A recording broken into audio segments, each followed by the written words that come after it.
ছুটির দিনে রাজধানীর কারওয়ান বাজারে নিত্যপণ্যের বাজারে দেখা গেছে চড়া দামের উত্তাপ। বৈরী আবহাওয়া ও বৃষ্টির অজুহাতে সবজি ও মাছের বাজারে বেড়েছে দাম।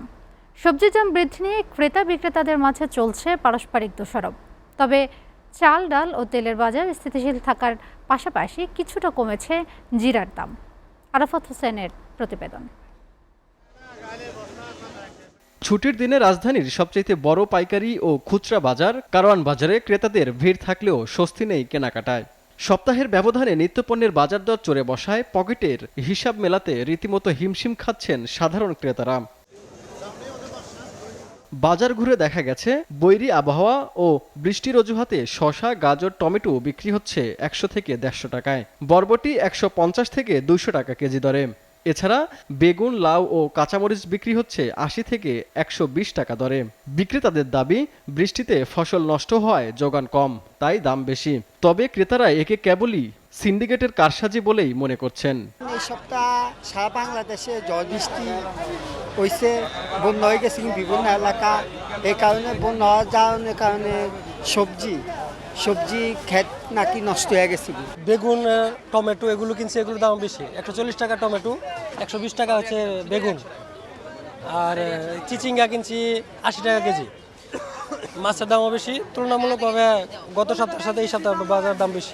সবজির বাজার তুলনামূলক আজকে অনেক বেশি। কারণ হলো এরা একটা কথা বলে যে বৃষ্টি, আমার কথা হলো বৃষ্টি হলে কাঁচামাল পচে যাবে, বাজারে আছে পর্যাপ্ত, দাম বেশি। এটা তো হয় না, এটা একটা সিন্ডিকেটের কথাবার্তা। এবং সবজির বাজারে অস্থিরতা থাকলেও কিছুটা স্বস্তি রয়েছে চাল, ডাল, ভোজ্য তেল ও মশলার বাজারে, যা বিক্রি হচ্ছে আগের দামেই। তবে জিরার দাম কেজি প্রতি 100 টাকা কমে বিক্রি হচ্ছে 550 থেকে 600 টাকায়। অন্যদিকে সুগন্ধি পোলাও চালের দাম গত সপ্তাহের মতোই 20 থেকে 30 টাকা বেশি দরে বিক্রি হচ্ছে। মশলাপাতি দেখা গেছে এলাচি, দারচিনি এগুলি আরও 1-1.5 মাস 2 মাস আগে যেই অবস্থা ছিল এই অবস্থায় আছে। তবে জিরার দামটা কমছে। আলহামদুলিল্লাহ আগের দামে আছে। চালের শুধু পলক চালের দামটা অনেক বেশি বাড়ছে। প্রায় 1 কেজি চালে প্রায় 20 থেকে 30 টাকা বাড়ছে, শুধু প্যাকেট চাল এবং খোলা পলক চাল। এদিকে মাছের বাজারে যেন চড়া দাম। সব মাছের দাম কেজিতে বেড়েছে 40 থেকে 50 টাকা। আকারভেদে ইলিশ 2000 থেকে 2600 টাকা, রুই কাতল 450 থেকে 700 টাকা এবং চিংড়ি বিক্রি হচ্ছে 700 থেকে 1200 টাকা কেজিতে। মাছের আমদানি কম, মাছও কম, মাছ খাই না, এর দাম বেশি। আর দাম থাকতো তো দাম ভালো থাকতো। চিংড়ি মাছ ছিল 750, এখন হচ্ছে 850। মাছ 50 টাকা 100 টাকা কেজিতে বাড়তি। অন্যদিকে মাংসের বাজারে গরু ও খাসির দাম অপরিবর্তিত থাকলেও কিছুটা চড়া মুরগির বাজার। ব্রয়লার 180 থেকে 190 এবং সোনালী 330 থেকে 340 টাকা কেজি। আর গত সপ্তাহের তুলনায় ডিমের দাম বেড়ে প্রতি ডর্জন বিক্রি হচ্ছে 120 থেকে 130 টাকায়। এই সপ্তাহে প্রচুর দাম বাড়ছে। ধরেন লাল ডিমের বর্তমান ডজন চলতেছে 130, সাদা ডিমের 120 চলতেছে।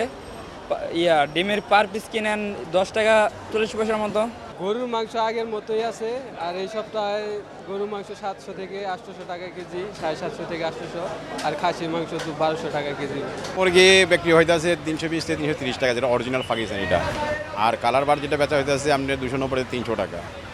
বলার বেচা হইতেছে আপনার 175 থেকে 180 টাকা। নিত্যপণ্যের দামের এমন লাগামহীন ঊর্ধ্বগতিতে সাধারণ মানুষের নাভিশ্বাস উঠলেও বাজার নিয়ন্ত্রণে দৃশ্যমান কোনো কার্যকরী তদারকি নেই বলেই অভিযোগ ভোক্তাদের। Arafat Hossain, SA TV, Dhaka.